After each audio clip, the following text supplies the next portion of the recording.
Henry's Freedom Box, a true story from the Underground Railroad, by Levine, illustrated by Kadir Nelson. Henry Brown wasn't sure how old he was. Henry was a slave, and slaves weren't allowed to know their birthdays. Henry and his brothers and sisters worked in the big house where the master lived. Henry's master had been good to Henry and his family, but Henry's mother knew things could change. "Do you see those leaves blowing in the wind? They are torn from the trees like slave children are torn from their families." One morning, the master called for Henry and his mother. They climbed the wide staircase. The master lay in bed with only his head above the quilt. He was very ill. He beckoned them to come closer. Some slaves were freed by their owners. Henry's heart beat fast. Maybe the master would set him free. But the master said, "You are a good worker, Henry. I'm giving you to my son. You must obey him and never tell a lie." Henry nodded, but he didn't say thank you. That would have been a lie. Later that day, Henry watched a bird soar high above the trees. Free bird, happy bird, Henry thought. Henry said goodbye to his family. He looked across the field. The leaves swirled in the wind. Henry worked in his new master's factory. He was good at his job. "Do not tear that tobacco leaf," the boss yelled at the new boy. He poked the boy with a stick. If you made a mistake, the boss would beat you.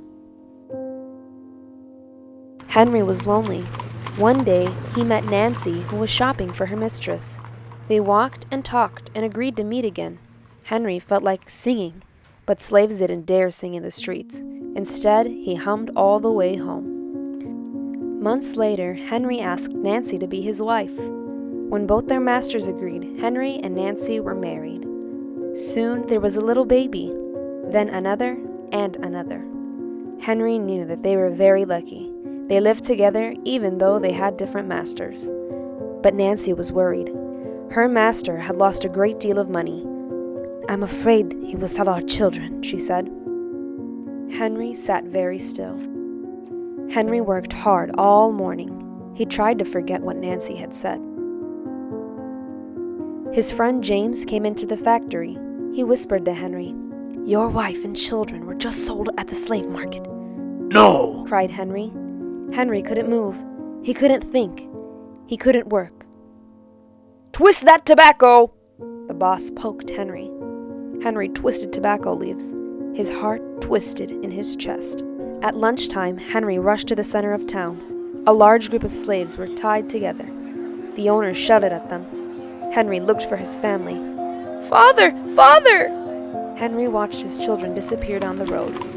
Where was Nancy? He saw her the same moment she saw him. When he wiped away his tears, Nancy too was gone. Henry no longer sang. He couldn't hum. He went to work, and at night he ate supper and went to bed. Henry tried to think of happy times, but all he could see were the carts carrying away everyone he loved. Henry knew he would never see his family again. Many weeks passed. One morning, Henry heard singing. A little bird flew out of a tree into the open sky, and Henry thought about being free. But how? As he lifted a crate, he knew the answer. He asked James and Dr. Smith to help him. Dr. Smith was a white man who thought slavery was wrong. They met early the next day at an empty warehouse. Henry arrived with a box. "I will mail myself to a place where there are no slaves," he said. James stared at the box, then at Henry. "What if you cough and someone hears you?" "I will cover my mouth and hope." Dr. Smith wrote on the box, "To William H. Johnson, Arch Street, Philadelphia, Pennsylvania." Henry would be delivered to friends in Philadelphia. Then he printed on the crate in big letters, "This side up with care." Henry needed an excuse to stay home, or the work boss would think he had run off. James pointed to Henry's sore finger, but Henry knew it wasn't bad enough. He opened a bottle of oil and vitriol. "No!" cried James. Henry poured it on his hand. It burned his skin to the bone. Now the boss would have to let him stay home. Dr. Smith bandaged Henry's hand. They arranged to meet the next morning at 4 o'clock. The sun was not yet up when Henry climbed into the box. Ready, He said. James nailed down the lid. Dr. Smith and James drove to the station. The railway clerk tipped the box over and nailed a paper to the bottom.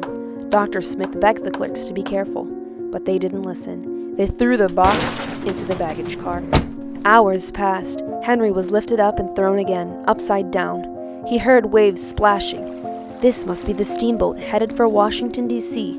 The ship rode smoothly, but Henry was still upside down. Blood rushed to his head. His face got hot. His eyes ached. He thought his head would burst, but he was afraid to move. Someone might hear him. I'm tired of standing. Someone said. Why don't we move that box and sit on it? Said another. Henry held his breath. Could they be talking about his box? Henry was pushed. The box scraped the deck. Now he was on his right side, now on his left, and suddenly right side up. What do you think is in here? Said the first man. Mail, I guess. Said the other. I am mail, thought Henry, but not the kind they imagine. Henry was carried off the steamboat and placed in a railroad car. This time, head up. He fell asleep to the rattling song of the train wheels. He awoke to loud knocking. Henry, are you all right in there? All right. He answered. The cover was pried open. Henry stretched and stood up. 4 men smiled at him. Welcome to Philadelphia. At last, Henry had a birthday, March 30th, 1849. His first day of freedom.